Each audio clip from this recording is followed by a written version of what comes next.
Years ago, it would never have occurred to me that I could be so entertained toiling through a turn-based role-playing game buried under the guise of a wizard dating simulator.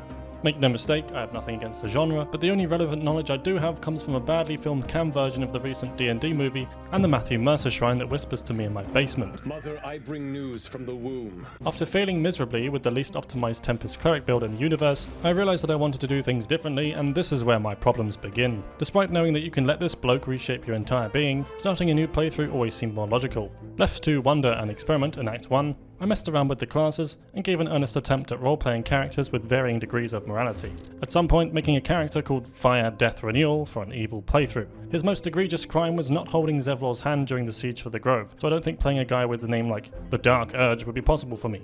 No way. I was also completely impeded by the fact that to my twisted mind, a single dumb decision or failed roll did not lead to the loading of a previous save, instead, a fresh character entirely. Obviously this playstyle hacks away at any motivation to play after a while. It's important to remember that whatever you are imagining while you listen to Down by the River for the 15th time might not work out the way you want. It's true that a ton of Baldur's Gate mechanics run on RNG, but it will also occasionally throw you a curveball like this sequence in Moonrise where the fabled leader of the known resistance punches a stone wall for 5 minutes straight, after which he chooses to cripple himself and fistfight the warden of the prison. Chalking most of these shenanigans up to the charm of the D&D genre has me embracing my failure, although it was about time to commit to a single character and actually finish Baldur's Gate 3 so I don't have to tape my eyes shut every time I open my YouTube homepage. I'm not going to show you the beginning of Act 1, mostly the Nautilite character introduction stuff, not just because I realise many of you are similar to me and that you've seen it an awful lot of times, but also because I forgot to record it. My main goal for this character is to finesse the main Act 1 encounters without attracting too much attention to myself. Think Hitman without any of his coherence planning skills or the posh lady to tell him he's done a good job after the mission. Well done, 47. One of my first stops was the Blighted Village. I had friends to make, and I needed as many allies as possible to pull off my demented plans. I convinced these 3 dudes not to chomp me on sight, but Lump the intellectually enhanced ogre looked at my character sheet, saw I had the charisma of a YouTuber filming an apology video, and refused to aid me. Despite Lump's little tiara giving him the smarts, nothing stopped the poor bugger from getting distracted by a ghost cat for 20 minutes straight, as I breathed deep the stench of ogre ass trying to pickpocket his warhorn. Eventually I found an exploitable crack, a blind spot if you were, succeeding the sleight of hand check needed to nab the horn. My character runs away at the speed of someone who has not just nicked from an ogre, as the rest of my party is interrogated with the same intensity a billionaire faces after avoiding taxes. You have a convincing air of innocence about you. The one saving grace of this interaction is that we have what we came for. In a ballsy move, I decide it's already time to meet with one of the goblin leaders. Minthara is busy chastising a goblin when we roll up, memories fresh with grove secrets to exploit. She doesn't get the memo about the grove and asks to squad up. First, we hunt. I don't really see how this has anything to do with the Grove. Behind the scenes, I was preparing to drop an absolute bombshell on the drow, as I could think of no other better way to eliminate Minthara than to summon the holy wrath of 3 big dudes. I had about enough of her probing, grabbed the horn, and unleashed a clarion call loud enough for the lads to hear.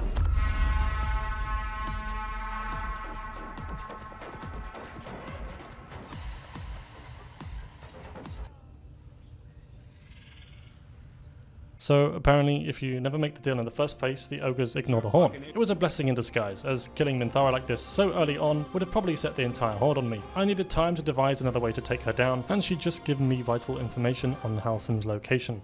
The goblin prison holding Halsin isn't much of a fight. However, if you set yourself a stupid arbitrary difficulty like not harming the goblins directly, then things can get a little tricky. My first attempts at breaking up the druid involved remaining stealthed in the corner to avoid goblin aggro, lobbing potions of speed and health at his bear form. There are 2 major flaws to this plan. The fight is on a timer, as either the wargs or the children escaping make the fight for our lone druid borderline unwinnable. Stopping the escapees should theoretically be easy.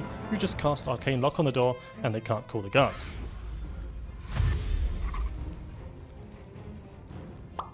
How tragic. As Gale sulked in the corner wondering how he went from goddess consort to a wizard who couldn't stop 2 children, I too was going a bit mental. I genuinely was at a loss on how to stop the goblins from escaping without killing them, and I didn't want to Google the solution. In the time it took for me to come up with a different plan, this goblin kid had gone through 16 different idle animation cycles, most of them involving throwing rocks at Halsin's head. I thought about introducing the concept of karma to the young gobbo, but I remembered how mad Halsin gets when he learns one of nature's children has perished. A child is dead because of you. The kids don't have much health, so you can put them to bed with 1 sleep spell. This makes the goblins attack you, although I haven't damaged anyone yet, so I consider this action in line with my plan. About a turn later, Halsin takes advantage of the situation to escape his iron bars, immediately beelining towards the biggest threat to our safety. A child is dead.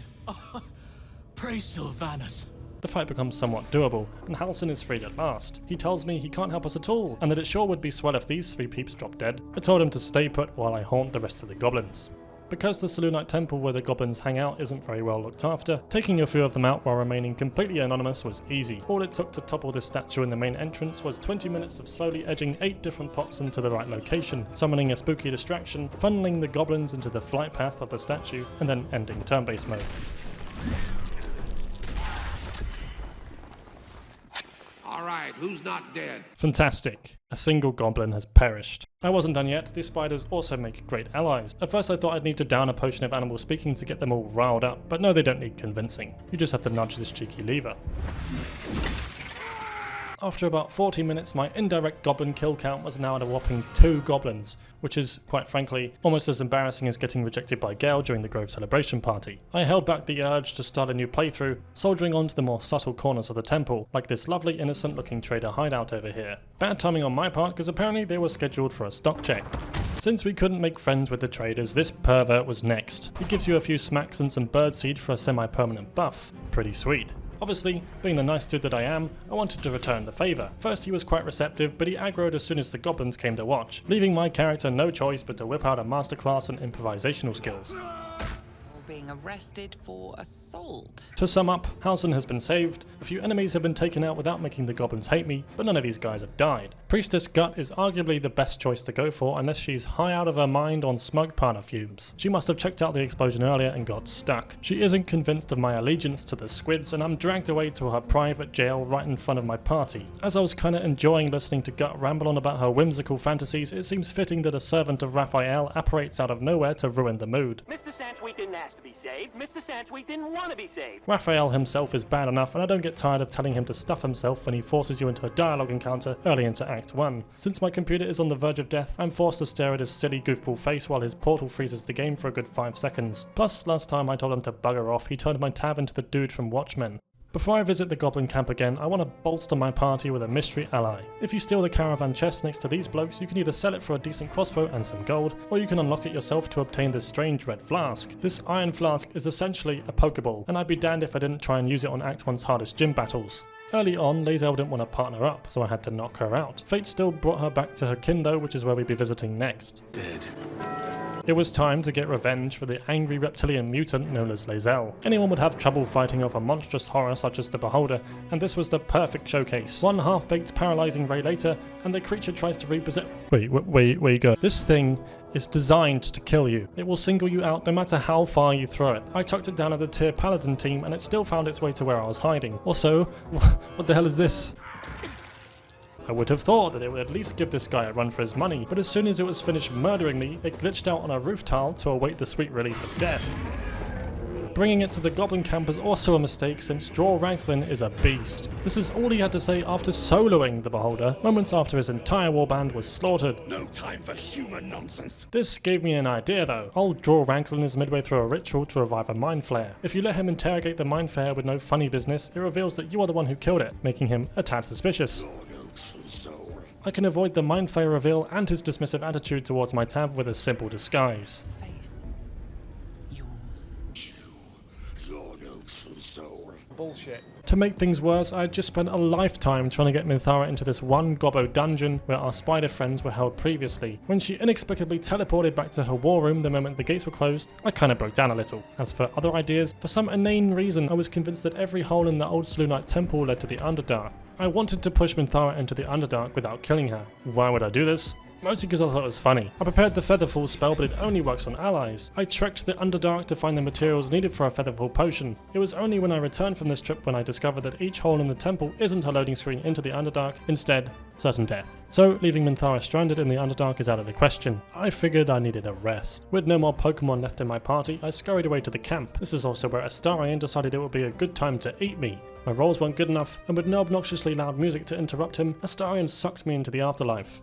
During my time there, I saw a great vision. A vision telling me to let Minthara live. It told me that nothing is more humiliating than getting fired by J.K. Simmons, and that if I let her live, that would be her very fate. You're fired.